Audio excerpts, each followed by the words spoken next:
भाई खाना खाने तक के पैसे नहीं है मेरे पास। मैंने तेरे से आज तक पैसे मांगे हैं? यार देख, तू अपना ना ओपिनियन मत दे मुझे भाई। सोनू यार, मैं गुस्सा नहीं हो रहा। चल मैं तेरे से बाद में बात करता हूँ।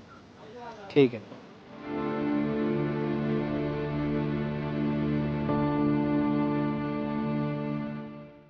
ये लो।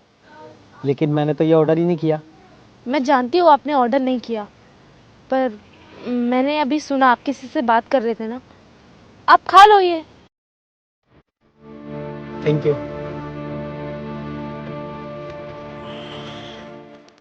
वैसे बहुत अजीब है ना, जिस मुश्किल घड़ी में अपनों का साथ चाहिए होता है, वहां तो अपनों ने साथ छोड़ दिया। ऐसे अनजान मदद कर रहे हैं। कोई बात नहीं। देखिए, पूछना तो नहीं चाहिए, लेकिन आप देखने में अच्छे खासे घर से लग रहे हैं, पढ़े लिखे लग रहे हैं, और आपके पास खाने तक के पैसे नहीं है। आपकी ज़िंदगी में कुछ बुरा हुआ है क्या? जी बिल्कुल सही समझा आपने। पढ़ा लिखा भी हूँ और अच्छी जॉब भी थी। फिर एक दिन ऑफिस में एक लड़की ने गलत इल्जाम लगा दिया।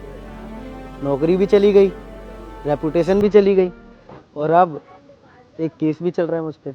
ना नौकरी रही, ना रेपुटेशन, सब खराब। हमेशा बुरा वक्त होता है ना, तो आदमी को उम्मीद होती है कि उसके रिश्तेदार, उसके जानने वाले खड़े हैं, उनकी मदद करेंगे। लेकिन यहाँ तो अपनों ने भी साथ छोड़ दिया। अब पता नहीं जिंदगी कैसे कटेगी। आज ये आपने चाय बिस्किट दे दिया तो शायद आज का गुजारा हो जाएगा, नहीं तो मुझे तो उम्मीद भी नहीं थी कि शाम को क्या खाऊंगा, कहाँ रहूंगा। देखिए, आप बिल्कुल परेशान मत होइए। इसी का नाम तो ज़िंदगी है, और ज़िंदगी में उतार चढ़ाव आते रहते हैं। और ये जो सब कुछ हो रहा है ना हमारी ज़िंदगियों में, ये सब ऊपर वाले की देन है। अगर वो ना चाहे तो एक पत्ता भी नहीं हिलता। तो फिर हम अपनी परेशानियों को लेकर इतना परेशान क्यों होते हैं? रहने दीजिए, इतना परेशान होने की कोई ज़रूरत नहीं है। एक दिन वो सब कुछ ठीक कर देगा। और कहते हैं ना कि बुरा वक्त आता है तो ज़रूर कुछ ना कुछ सिखा कर ही जाता है। बस इसी की उम्मीद है। सच कहूँ मैं आपको तो थोड़ा मोड़ा तो डिप्रेशन में जाने लगा हूँ, लेकिन आपसे बात करके, आपसे मिलके थोड़ा मोटिवेशन मिला है। आपको देख के लगता तो है कि आपकी ज़िंदगी तो बहुत अच्छी होगी। आपके रिश्तेदार आपसे खुश होंगे, आपका परिवार आपसे खुश होगा। हर चमकती चीज़ सोना नहीं होती। मैं आज से 2 साल पहले एक लड़के के साथ भाग के शहर में आई थी। प्यार था मुझे उस लड़के से, शादी कर ली थी मैंने उससे। और उसके चक्कर में मैं अपने घर से कैश, सोना, ज्वेलरी सब कुछ ले आई थी। और उस लड़के ने मुझे धोखा दिया, वो मुझे छोड़ के भाग गया। और मैं जितना भी जेवर और पैसा साथ लाई थी वो सब कुछ लेके चला गया। और उसके बाद मैं वापस अपने घर भी नहीं जा पाई। किस मुंह से जाती? घर वालों को तो मैं बहुत पहले ही पीछे छोड़ के आ चुकी थी ना, तो अब मैं किस मुंह से मदद मांगने जाती? और फिर मुझे इस शहर में ही रहना पड़ा। जैसे तैसे मैंने अपना गुजारा किया। उन दिनों तो मैंने बोतल बेच बेच कर अपना पेट पाला है। उसके बाद मैंने थोड़े बहुत पैसे जमा करके ये चाय का ठेला खोला।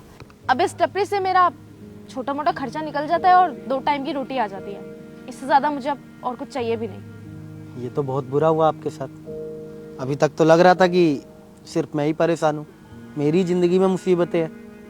लेकिन आपकी बातें सुन के तो ऐसा लगता है कि मेरी लाइफ में तो कुछ है ही नहीं। असली मुसीबतों का सामना तो आप कर रही हो। एटलीस्ट इस शहर में मेरे पास रहने के लिए एक छत तो है, लेकिन आपके पास वो भी नहीं है। देखिए, इस दुनिया में ना हर इंसान के पास अपनी अपनी परेशानियां हैं। हमें लगता है कि हमारी परेशानी बहुत ज़्यादा है, जब तक दूसरों की परेशानी हमें पता नहीं चलती। तो हमें अपनी ज़िंदगी में परेशानियों को लेकर इतना परेशान होना ही नहीं चाहिए। एक ना एक दिन सब ठीक हो जाएगा, बस ये सोच के संतुष्ट रहना चाहिए। आप चाय पीजिए, मेरे दुकान पे लोग हैं, मैं जाती हूँ।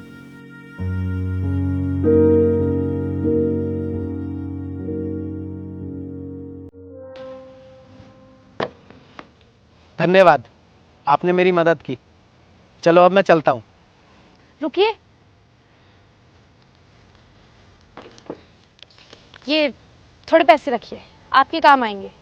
नहीं नहीं, आपसे मैं कैसे मदद ले सकता हूँ?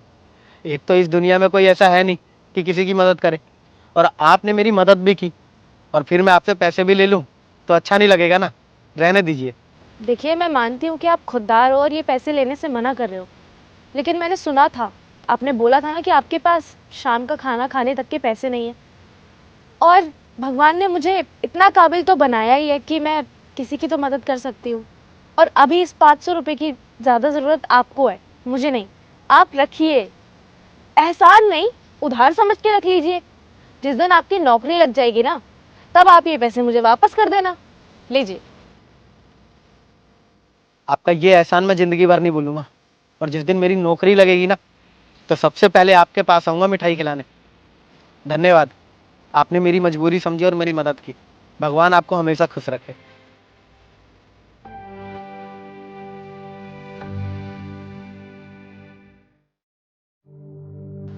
सुनिए, आप? मैं आपकी दुकान पे गया था, लेकिन मुझे पता लगा कि आपकी दुकान बंद हो गई है। क्यों? एमसीडी वाले आए थे। उन्होंने कहा कि मेरी दुकान इल्लीगल जगह पे लगी हुई है और उन्होंने मेरी दुकान तोड़ फोड़ के फेंक दी। मैं इकलौती उसी दुकान से अपना घर खर्च चलाती थी। मुझे समझ नहीं आ रहा कि मैं क्या करूंगी। बहुत बुरा हुआ आपके साथ।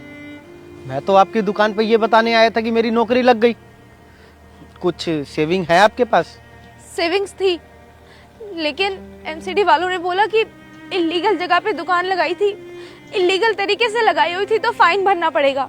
मेरी सारी सेविंग्स वो फाइन भरने में चली गई। मैंने सोचा था कि थोड़े बहुत पैसे बचाए थे उससे घर खर्च चला लूंगी, लेकिन वो भी फाइन में चले गए। अब मुझे कुछ समझ नहीं आ रहा है कि मैं क्या करूं, कैसे अपना घर चलाऊं, कैसे खर्चा निकालूं। एक रास्ता है। क्या? क्या शादी करेंगी आप मुझसे?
और ये फैसला मैं कोई पहली नज़र में नहीं ले रहा।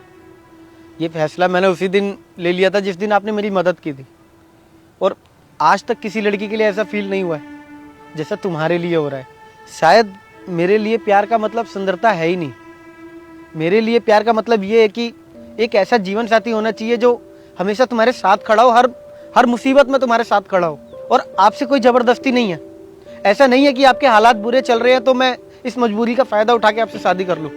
कोई जोर ज़बरदस्ती नहीं है। अगर आपको ठीक लगे तो आप मुझसे शादी करना, नहीं तो मैं आपका एक अच्छा दोस्त भी बन सकता हूँ। लेकिन इन बुरे वक्त में मैं आपका साथ नहीं छोड़ सकता। अब आपके ऊपर है कि आप मुझे अपना जीवन साथी बनाना चाहती हैं या फिर एक अच्छा दोस्त। वो आप सोच समझ के फैसला लेना। ठीक है, पर पहले हम एक अच्छे दोस्त बनेंगे, एक दूसरे को जानेंगे, पहचानेंगे, उसके बाद शादी का फैसला लेंगे। जैसा आपको ठीक लगे। आप बैठो, मैं आपको पानी पिलाती हूँ।